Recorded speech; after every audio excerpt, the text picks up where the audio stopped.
but also in a previous life, I used to write about gaming. In fact, I wrote some of the earliest game guides around Tomb Raider and Duke Nukem, believe it or not. So gaming has been near and dear to my heart, but I've watched marketers, as I've covered this field, watch marketers struggle to find a way to use this incredibly popular medium well, to align it with their brands, and to do it in a way that is authentic, and at the same time not alienate an audience that is very skeptical of marketers within their midst. So I'm really thankful that we have Joe Barnes with us from Anheuser-Busch, because this is a brand that has been deeply invested in, especially esports. And of course, over the last few months, we've seen esports explode as traditional sports fell. Joe is the Director of Sports Marketing for Bud Light.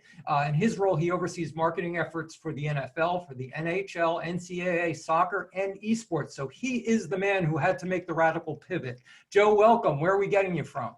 Hey, Steve. I'm calling in from New York. Okay, I am going to turn it over to you because I know that you're going to tell us a little bit about what marketers can learn from Bud Light's experience in the esports space and what that space looks like from a marketer's perspective. Cool. All right, let me share my screen. Great. Can you guys see that? Yes, we do. Looks good. Awesome. So I'll try and be brief today, but hopefully we'll give you guys some insights into what we're doing, how we've been in the space, and what we're planning to do in the future. But also open it up for some Q&A towards the end. So Bud Light has actually been in esports for about 4 years, which is crazy as that sounds. Makes us some of the elder statesmen in the space, but we've had a ton of learnings. I'm hopefully going to share a lot of that with you. So I mean, high level, just as Steve said, like we wouldn't be talking about this during the summit if this wasn't such a big industry and growing like crazy. I'm sure everyone reads the news like I do, and esports continues to grow massively, and it has been for years, but with COVID, it really just accelerated. Excuse me. And for us as marketers, it's a really important space to really get into because it's only going to be more and more impactful. And this is data as of last year, but from what I've been told, it's up about 25% on the year-over-year basis.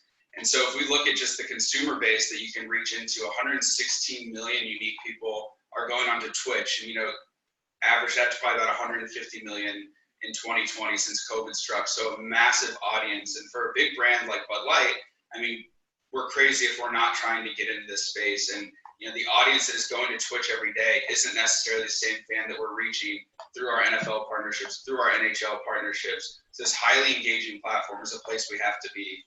And if we look at, like how brands are looking at this, a Ninja is now probably making more in a given year than LeBron. We saw when he left Mixer, he had like a $30 million out clause, which he was supposed to make this year. And that's just from a platform for streaming, forget about sponsors and everything else. So these new influencers are really taking precedent in some spaces over who traditionally would be a big brand-led advertiser. So there's a lot of different ways you can get in, but it's really, really impactful, big stars in this space. And you really have to contextualize how big they are becoming and will continue to grow. So the question we all want to answer, how can brands win within gaming? So for Bud Light, we always ground ourselves in what's our brand purpose, because, we're not a PC company that's going to give you a better gaming experience. We're a beer, right? So no matter how hard you compete, Bud Light or Bud Light Seltzer celebrates gamers who play to have fun. So this is a much different approach to gaming than most other traditional esports advertisers would take.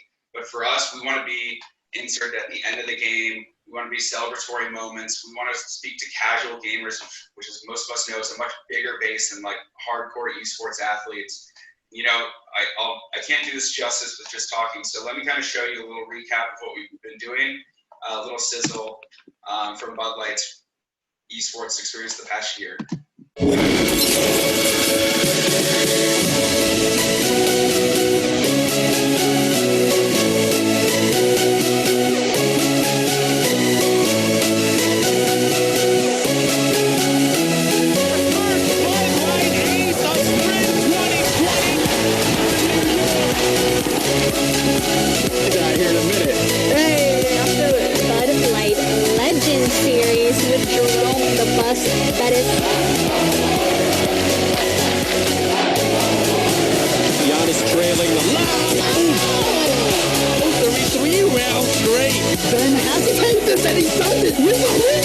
Bud Light has challenged athletes to compete with over 540 $40,000 for charity. And use code Bud Light for $5 off your first purchase on Drizzly. Hey, Daddy. Thanks to the good folks here at Bud Light. Like your first email?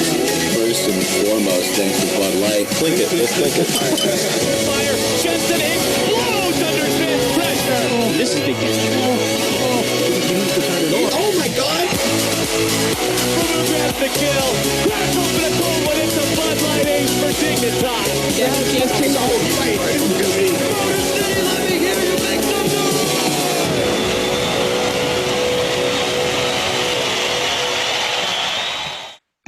Awesome. So obviously a lot in that video, but if I can just distill it down to really 3 ways into esports and the things that we really focus on is we look at partnerships just as we would in traditional sports, right? Whether it's a league or team partnerships. We look at organic content. So I know there are a lot of highlights that we just saw in that video. People with product in their hands, our logo constantly on screen. And then activation, which includes, earned media, retail, live events, so that we're always present no matter where the consumers are. So let's start with the first one, which is partnerships. So our biggest partnership is League of Legends, right? And we use League of Legends just as we use the NFL and the NHL, because we want their specific fan base because it's the biggest. And what's crazy and what is we're trying to explain to our distribution system and our field sales team is that we've got a partnership that is so big that they have a bigger audience than the NBA and the NHL, which is really crazy because that really shows you that you want 7-Eleven. You want to activate this Bud Light League of Legends partnership. You want to have the display cases on the floor because it's so big. And we've got other partnerships with NBA 2K, with Tekken, and a few others, which is really important for us because they have a built-in fan base, right? We're not trying to create our own content with this. And so we really build it into 3 different segments, right? So league partnerships, which as we have League of Legends, 2K, team partnerships, we've got a handful of 2K teams, and we've got the LA Immortals, which kind of participates in all major esports competitions. And then we use influencers. So we're teaming up with Tim the Tapman, who's the biggest streamer on Twitch right now, and he's a huge brand advocate. For us, it's not just about finding who's a good fit for us as a reach driver, but someone that authentically really enjoys the product. And we actually found Tim, drinking seltzer before we even signed him. So we're like, he's the perfect person. He loves Bud Light Seltzer Mango. He's going to be our brand advocate. So the next phase, and what's really important, especially during COVID, is content, right? So Bud Light has the #1 brand channel on Twitch, and we've been building this for years. And it's really important for a brand like Bud Light to have this constant presence on Twitch because 1, it's where everyone's going, but 2, with esports, and as a brand that has to market to 21 plus, we're able to age gate our Twitch channel. So everyone that goes onto Twitch is then verified 21 plus, and we're able to reach them through really compelling content. Our logo is never off the screen, which we really love and has huge media value.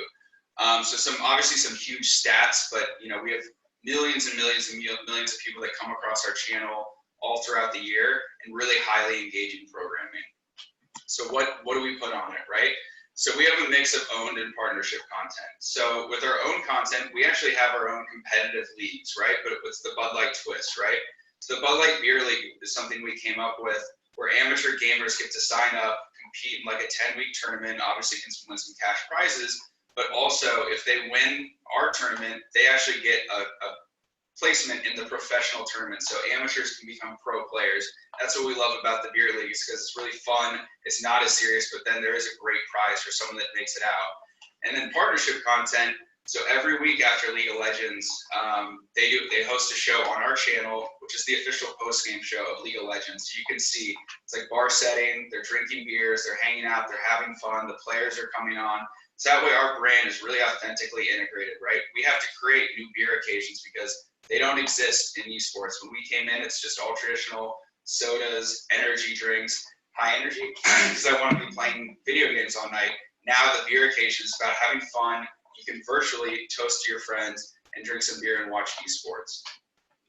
And then activation. So obviously very important to really activate and be where your consumers are. We really see 3 ways that we do this. 1 is earned media, and I'll take you through that more specific example because it's a lot more relevant to the current time. Retail and e-commerce, which I started to hint at, but making sure that we're cross-merged with our partnerships, getting beer on the floor. We do a lot with Buffalo Wild Wings around watch parties, which obviously, becoming a little more challenging. and then the live events, which obviously we're not able to do this year, but really bringing authentic, cool integrations that a beer company can do at these live events. So with the earned media, wanted to just do a little recap of what we did early in the year. So right when COVID struck, all the professional sports leagues went on hiatus, right? We're a sponsor of every major sports league. We sponsor athletes. We also have a huge esports presence. So what we did is we put a calling out to every professional sports league and said, hey, we want your players to play in a charity tournament to support COVID. And we actually had this awesome, infrastructure first of its kind in Warzone where we had this quad stream, which, that's what gamers loved about Bud Light. Why does Bud Light have the role to do this? Well, we offered them something a little cool other than our players drinking beer. So I've got a little clip here that you can see actually the gameplay. All right, I like this play. They're taking out the enemy's vehicle. No escape for their bounty targets. And there we have Justin. So cool. And then also what's really important, right? How does this connect to sell beer? Well, one is that from a brand equity standpoint, our logo's never off the screen. People are on the Bud Light Twitch channel, right? But we're also able to really program in, custom discount codes. We're able to offer prizes to people like that cooler in the background. And then our hosts are our biggest ambassadors. And, imagine Joe Buck on Thursday Night Football with a Bud Light seltzer in his hand. That's kind of what we're trying to recreate here, except, you can only do it in the esports and gaming space. So here's a little clip from our Charity Royale tournament. Time. Cheers, everybody. Welcome back to the Bud Light Seltzer Charity Royale stream. Delicious. You too could have a Bud Light Seltzer, and you can get $5 off your order on Drizzly.com. Use the code Bud Light for $5 off your first order on Drizzly. Enjoy those seltzers. Right, so we're incorporating Drizzly. We're doing discount codes. And what we see, right, this is an internet endemic audience, and beer has very low penetration from an e-com delivery standpoint. But we saw marketing to this audience that we actually had a much higher take rate of utilization of our Drizzly codes because they're just naturally always on this infrastructure. So it's really effective from a marketing standpoint. So key learnings, what do I give as advice to other marketers? One, be authentic to your brand purpose and voice, right? Bud Light shouldn't be out there sponsoring the highest hardcore gaming tournaments. We're not going to make your internet faster, right? We're a beer brand. What we do is we celebrate fun and we offer value to our consumers. Two, put your consumer first, right? What does the beer consumer want out of this? What do esports and gaming fans want out of this? What we try and do is everything that we offer them should be a value on top of what they're already able to consume. So whether it's the official post-game show that didn't used to exist, the celebrity Call of Duty tournament, and a lot of other things that we're going to be doing, it's all about finding ways that we can add value to their lives because we're constantly fighting to get the consumer attention.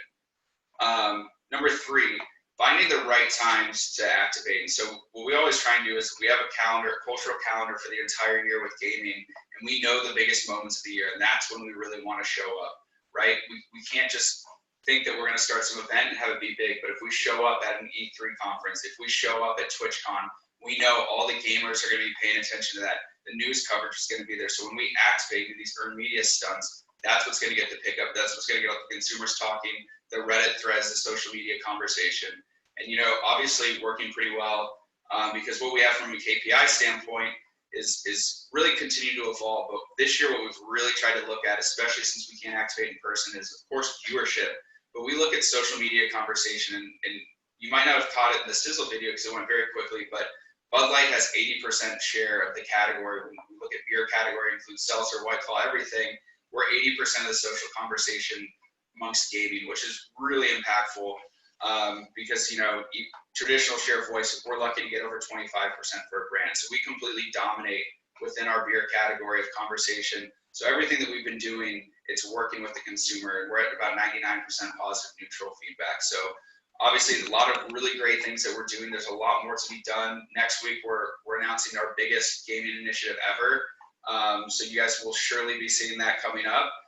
So look forward to talking to you guys about it in the future, and I'll go into the Q&A now.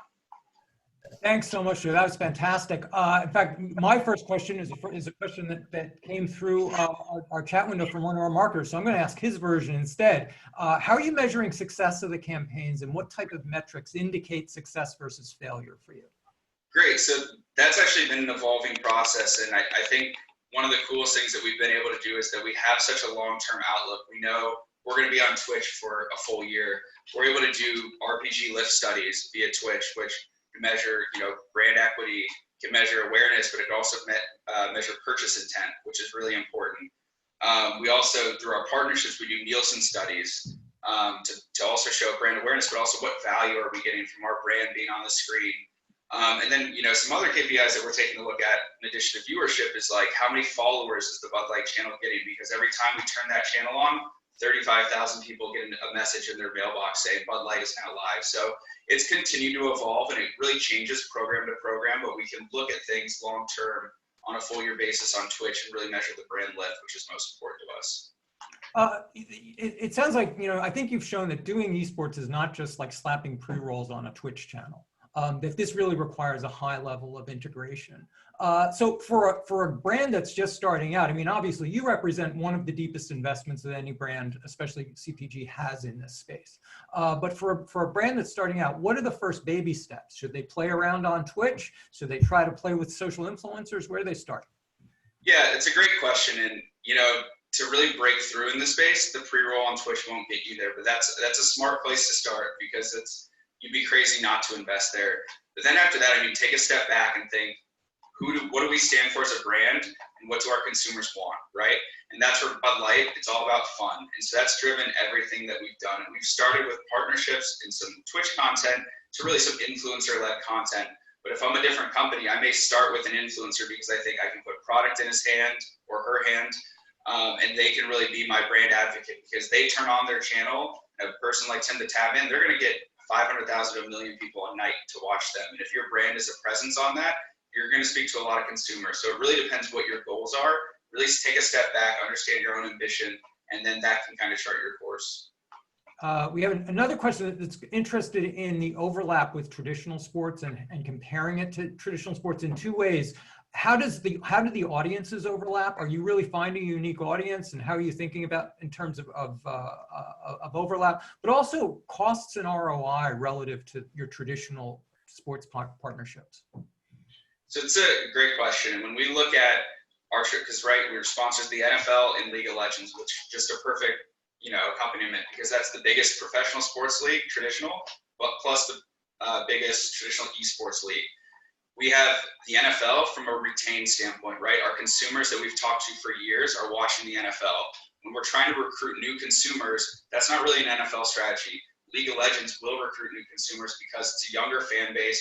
Our 21 to 27-year-old consumers that aren't in the NFL, right? They're primarily going to League of Legends. That's something that's very important to us. And when you look at like investment ROI, we have Nielsen studies that tell us that we're getting like a 4x ROI on some of our esports partnerships. And really, when you look at it from a brand like Bud Light Seltzer that we integrated these things, that brand does not have the Bud Light 99% awareness. So we actually need to have our logo on screen. And when your logo's on screen for 5 straight hours, that does have impact, and consumers will think when they go to the store, like, oh, I've seen that brand before. That's not new to me, or I want to try that. So it really accompanies that pre-roll in the traditional 15-second, 30-second spot. You're going to be running on Twitch with your logo affiliated with the professional league. So I think from an ROI standpoint, it's definitely there. You just have to know what you need for your brand.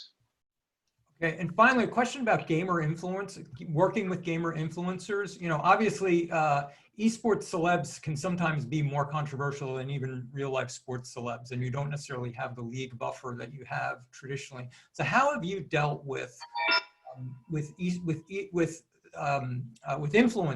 gaming influencers and the hazards that are inherent in working in that space? Do you do anything up front to prevent that, preempt it?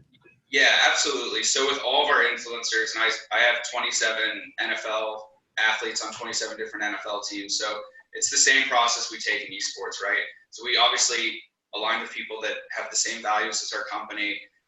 We do background checks, ensure that they seem like someone that checks out. But then beyond that, then we really look to, that checks the box. If they're a good person, they're going to be a good influencer. We want someone that's authentic, right? We want someone that actually engages with our product, likes to drink it on their free time. So we'll ship them more beer they can drink in a lifetime, right? So they can share it with their friends, they can enjoy it with their family. That's what's most important to us. And, you just have to constantly monitor it, right? Like, people say a lot of things, they're never off camera. That's the nature of esports and streaming, is that their face is always on the camera 8 hours a day, every day. And if they say something that doesn't agree with our company policy, then we'll have to revisit that relationship. Listen, Joe Barnes, thank you everybody for your questions. I think a bunch of people who were in the chat window asked questions that were then answered by people who wanted to step in. Thanks so much for that. And thanks audience for the questions. Joe, I hope you can stick around for one of the roundtables and people can ask more of you about this. Awesome. Thanks for having me.